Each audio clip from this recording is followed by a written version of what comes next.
এই চোখের বাইরের গুরুর গুরু থেকে যারা অনেকেই নতুন তারা জিজ্ঞেস করেন যে ভাই হোমা আর রেসার মধ্যে পার্থক্য কোথায়।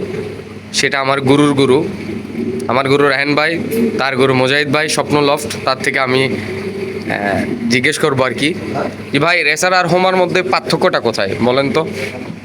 রেসার আর হোমার মধ্যে পার্থক্য মূলত হচ্ছে আমরা যারা রেসার পালি হ্যাঁ। তারা ছাড়া বাকিরা বোঝা একটু টাফ।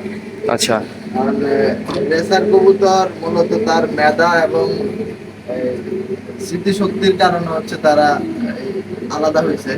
আচ্ছা এটা তো আর কেউ দেখে বলতে পারবে না তার মেধা আবার স্মৃতিশক্তি আলাদা করে দিতে হবে।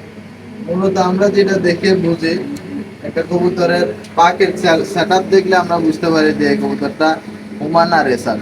আচ্ছা রেসার কবুতরের পাকটা টান থাকবে, ফেদার গুলার একটা সামঞ্জস্যতা থাকবে, ফেদার কমই থাকে। তারপর হচ্ছে ব্যালেন্স, অনেক হোমা কবুতরের ব্যালেন্স থাকে কিন্তু রেসার কবুতরের ব্যালেন্সটা ম্যাক্সিমাম ক্ষেত্রে ওয়ান টেল থাকে। আর অনেক ভালো রেসারও আবার ব্যালেন্স উল্লাপাল্লা করে, ছটফটে কবুতর যেগুলো, সেন্সিটিভ কবুতর যেগুলো, এই ক্ষেত্রে তেমন একটা আলাদা করা যায় না। মাসুল ভাইব্রেশন, ফেদারের ভাইব্রেশন, এই দিক থেকে আমরা দেখলে ধরলে বুঝতে পারি। মূলত এটা যারা রেসার পালে, যারা অনেক দূর দূরান্ত থেকে রেস করছে তাদেরকে কবুতর দেখাইতে হবে। অনেকে ছবি দিয়ে আপনারা জিজ্ঞেস করেন যে ভাই এটা কি রেসার কবুতর কিনা, বা এটা 500 কিলো থেকে আসবে কিনা। এটা সম্পূর্ণ হচ্ছে ধরে দেখা অথবা হচ্ছে হাতে ধরা ছাড়া একটা রেসার কবুতর বোঝা খুবই টাফ। ছবি দেখে কখনো রেসার কবুতর বোঝা যায় না। সাধারণত মানে দু একটা সিমটম আছে যেগুলো রেসার কবুতর চিনায়। আছে আসেন।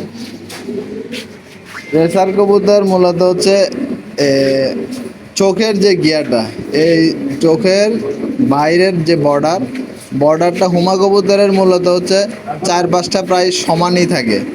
রেসার কবুতরে এই যে কোনার সাইডে একদম কম থাকবে, আর এই আপনার সামনের সাইডে একটু বেশি থাকবে।